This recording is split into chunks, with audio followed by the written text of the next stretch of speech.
ETF index mutual funds నేర్చుకుని stock మార్కెట్లో రాణించాలనుకుంటున్నారా? వెంటనే ఈ నెంబర్కి కాల్ చేయండి.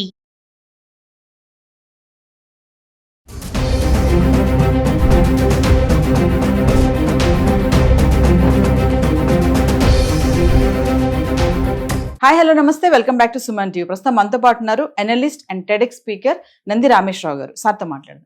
నమస్తే సార్. నమస్తే. సార్, మరి ప్రపంచ దేశాలపై ట్రంప్ విధిస్తున్నటువంటి ప్రతికూల సుంకాలు మరి బంగారం పెరగడానికి కూడా ఒక కారణం అంటే ఏం చెప్తారు సార్? అలాగే స్టాక్ మార్కెట్ కూడా బాగా పడిపోయింది. బంగారం ఏంటంటే మనం నాకు తెలిసి 69,000 70,000 మొదలు పెట్టాం. ఈ రోజు 93,000 దాకా వెళ్ళిపోయింది. డెఫినెట్ గా నేను 3 నెలల క్రితం 6 నెలల క్రితం మా ఫస్ట్ వీడియోస్ చూడండి, 1,00,000 దాకా వెళ్తుంది అని చెప్పాను. అది ఖచ్చితంగా వెళ్తుంది.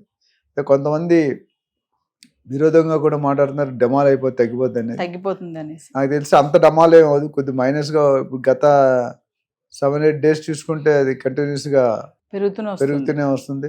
లాస్ట్ వీడియో మనం 2 నెలల రోజుల ముందు చేసినట్టు 91,000 చేసినట్టున్నాం, 93. నెక్స్ట్ వీడియో చేసినట్టు 95, నెక్స్ట్ వీడియో చేసినట్టు 97, నెక్స్ట్ వీడియో చేసినట్టు 1 lakh.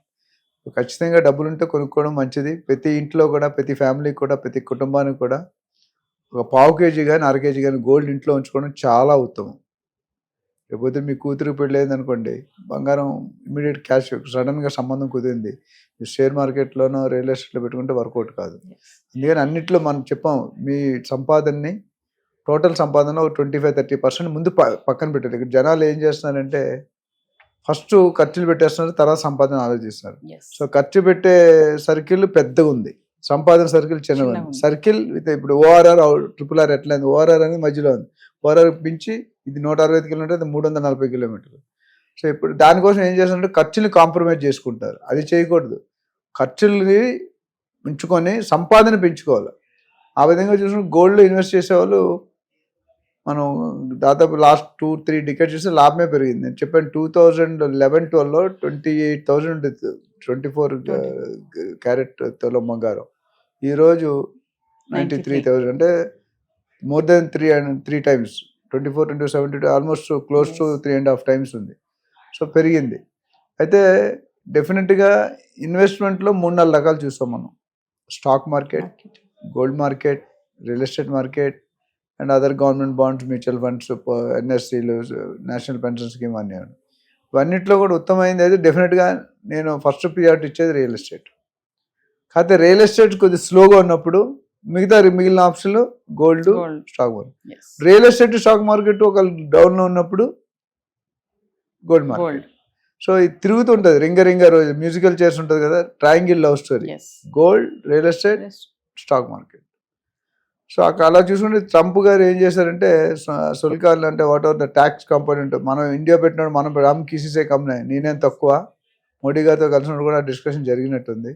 సో మీరు షోలేలో గబ్బర్ సింగ్ డైలాగ్ ఉంటుంది, మేక్కో మారేగా తమ చార్కో మారేగా, నువ్వు 10% వేస్తే నేను 40% వేస్తాను వార్నింగ్ ఇస్తున్నాడు ట్రంప్ గారు. సో అది ఆయన దేశానికి ప్రైమ్ మినిస్టర్, ప్రెసిడెంట్గా is correct, but outside వరల్డ్కి it may not be correct. మీకు అర్థం ఉందా?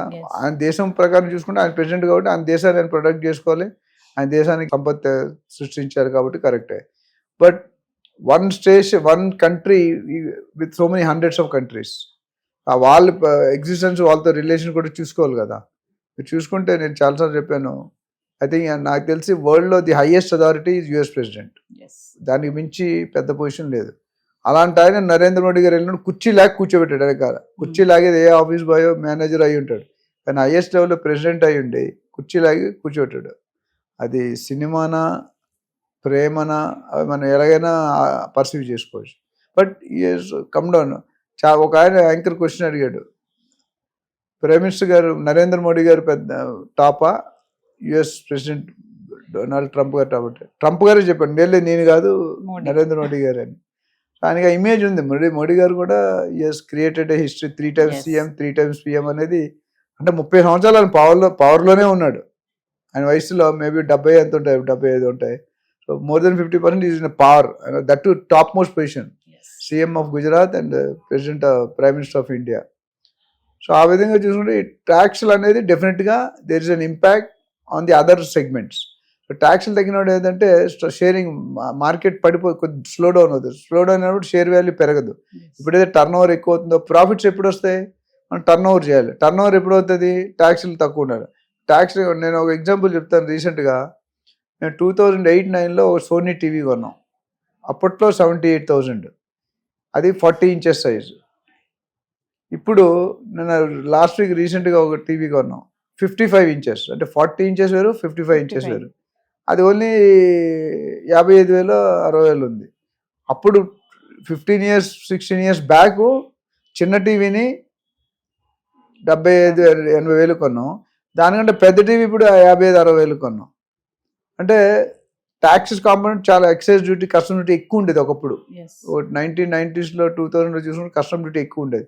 దాన్ని తగ్గించుకుంటూ వచ్చారు. ఇప్పుడు దానివల్ల మనకి ఎలక్ట్రానిక్ వస్తువులు చాలా, మొబైల్స్ ఇవన్నీ కూడా చీప్. ఒకప్పుడు చాలా కాస్ట్లీ ఉండేది. సో ఆ విధంగా చూసుకుంటే ఈ ట్రంప్ టాక్సేషన్ అంటే ఇండియాకే కాదు, చైనాకి, జపాన్కి, మెక్సికోకి, కొన్ని కంట్రీస్ ఉన్నాయి, కెనడాకి, ఇవన్నీ కూడా దీస్ లిటిల్ యాంటీ. అంటే మన రెవెన్యూ వాళ్ళు తీసుకెళ్ళిపోతున్నారు, వాళ్ళు మన ట్యాక్సేషన్ మనం ఎందుకు వేయకూడదు అనే ఉద్దేశంలో చెప్పాడు. నేను చెప్పిన వాటి వినకపోతే ఇప్పుడు 25% వేస్తాను, తర్వాత వీలైతే 100% కూడా వేస్తాను. నేను పెద్దాన్ని ఇప్పుడు అక్కడ తుమ్మినా ఇక్కడ తుమ్మినట్టే, అక్కడ తగ్గితే ఇక్కడ తగ్గినట్టే. సో పెద్దాన్ని చేసినప్పుడు అన్నిటికీ వర్త్. ఫ్యామిలీ హెడ్ లాగా మొత్తం ఉన్న కంట్రీస్ అన్నిటికీ హెడ్ ఎవరంటే యుఎస్ ప్రెసిడెంట్. ఇవాళ ట్రంప్ అయి ఉంటారు, రేపు సంబడి ఎల్స్ ఉంటారు. కానీ ట్రంప్ తాలూకు ఉద్దేశం ఏంటంటే, నేను రిజైన్ చేసి, అంటే నా పదవి సమయం అయిపోయే లోపు నేను ఒక చరిత్ర తిరగరాయాలి, rewriting the history, I'm the reason. అంటే నన్ను చిరకాలం ప్రజలు గుర్తుపెట్టుకోవాలి, ఇది ట్రంప్ వల్ల అయింది. మహాత్మా గాంధీని ఎలా గుర్తుపెట్టుకున్నా ఆయన లెవెల్లో ఊహించుకుంటున్నాడు. మహాత్మా గాంధీ ఇంటెన్షను, పర్పస్ వేరు, ఈయన ఇంటెన్షన్, పర్పస్ వేరు. ఆయన దేశం కోసం కష్టపడ్డాడు. ఈయన యుఎస్ కోసమా లేకపోతే ఆయన సొంతం కోసం మనకు తెలియదు. సో ఓవరాల్గా చూసుకుంటే taxation is going to spoil up to the relationship between the countries, partnership countries. Yes, exports మీద కూడా, ఎక్స్పోర్ట్స్ మీద, ఇంపోర్ట్స్ మీద ఇంపాక్ట్ పడుతుంది. అది మెయింటైన్ చేసుకుంటే బెటర్. ఇప్పుడు వీసా అనేది ఆ country personal issue, but taxation అనేది ఇట్స్ అవుట్ సైడ్. మీరు సొసైటీలో ఎదగాలంటే మీరు ఒక్కరుంటే, మీ ఫ్యామిలీ, మీ చుట్టాలు, మీ ఫ్రెండ్స్, మీ వెల్విష్ అందరూ ఉంటేనే మీరు హ్యాపీగా ఉండగలరు. ఇక్కడ ఆ పరిస్థితి కనిపించట్లేదు. అంటే టారిఫ్ ఎఫెక్ట్ సార్, ఇప్పుడు గోల్డ్, సిల్వర్, వజ్రాభరణాలు వీరన్నిటి మీద పడుతుంది అంటారా బాగా? ఒకసారి వేయడంటూ మొదలు పెడితే అన్ని ఐటమ్స్, దాని percentage rate of taxation different ఉంటుంది, పడుతుంది డెఫినెట్గా. ఒకసారి వేయాలని డిసైడ్ అయినప్పుడు నీ will put in all things. ఎంత పెడతాడు అనేది డిఫరెంట్. ఇప్పుడు ఆల్రెడీ చెప్పాను, ఇనిషియల్గా జస్ట్ అంతం కాదు ఇది ఆరం, ట్రైలర్ చూపిస్తున్నాడు 25% అని. మెయిన్ సినిమాకి వచ్చాడు అనుకోండి, యూ విల్ పుట్ 100% 75%. లక్ష వరకు వెళ్ళిపోతుంది అంటారు సార్, అందులో డౌట్ లేదంటారా? గోల్డ్ 100% వెళ్తుందండి, అందులో నాకైతే ఏం డౌట్. ఎందుకంటే మాకు ఇన్నర్ సోర్సెస్లో ఇన్ఫర్మేషన్ అంటే ఇంకా అఫీషియల్గా రాలేదు. Going to have a scarcity. ఎంత పెరుగుతుంది, లక్షకైతే రీచ్ అయ్యే సూచనలు చాలా పుష్కలంగా సాలిడ్గా కనిపిస్తాయి. మనకి ఎందుకు లాస్ట్ 3 నెలలు ఏమైంది మీరు చెప్పండి? ఈ స్టార్టెడ్ 75,000-80,000, 13,000-15,000 పెరిగింది. ఎవ్రీ మంత్ ఒక 5,000 పెరుగుతుందా లేదా? 4-5,000 అయితే పెరుగుతుంది. సో ఇంకొక ఇప్పుడు మనం ఏప్రిల్లో ఉన్నాం, మేబీ జూలై ఆగస్ట్ కల్లా, అది ఇయర్ ఎండ్ కల్లా డెఫినెట్గా టచ్ అయ్యే సూచనలు కనిపిస్తుంది. మధ్యలో కొంచెం తగ్గొచ్చు, బట్ ఆల్వేస్ హెవీ లాస్ అయితే ఉండదు మీకు. ఎవరైనా కొనుక్కోవడం బెటర్. డబ్బులు ఉంటే అప్పు చేసి కొనుక్కోమని చెప్పను. తగ్గేది కొంచెమైనా, పెరిగేది మాత్రం ఎక్కువ ఉంటుంది. తగ్గుతుంది మధ్యలో, అప్ అండ్ డౌన్ అనేది కామన్ అండి. ప్రతి మనిషి 100 years అయితే 100 years పర్ఫెక్ట్ ఉండలేడు కదా. 20 years బాగుంటే మధ్యలో 2 years సిక్ అవుతాడు, మళ్ళీ పికప్ అవుతాడు, మళ్ళీ సిక్ అవుతాడు. క్రికెట్లో ఒక ఆడుతుంటారు, పడిపోతాడు. నేను చూసుకుంటే SRH వరుసగా 3 మ్యాచ్లు ఓడిపోయింది. లాస్ట్ టైం ఫైనల్స్ అన్ని మ్యాచ్లు కొట్టి లాస్ట్ మ్యాచ్ ఓడిపోయింది. యూ డోంట్ నో ఎప్పుడేమవుతుంది. ఎప్పుడు మీరే హీరోయిన్గా ఉండలేరు, నేనే హీరోగా ఉండలేను, మారుతూ ఉంటారు. Thank you sir.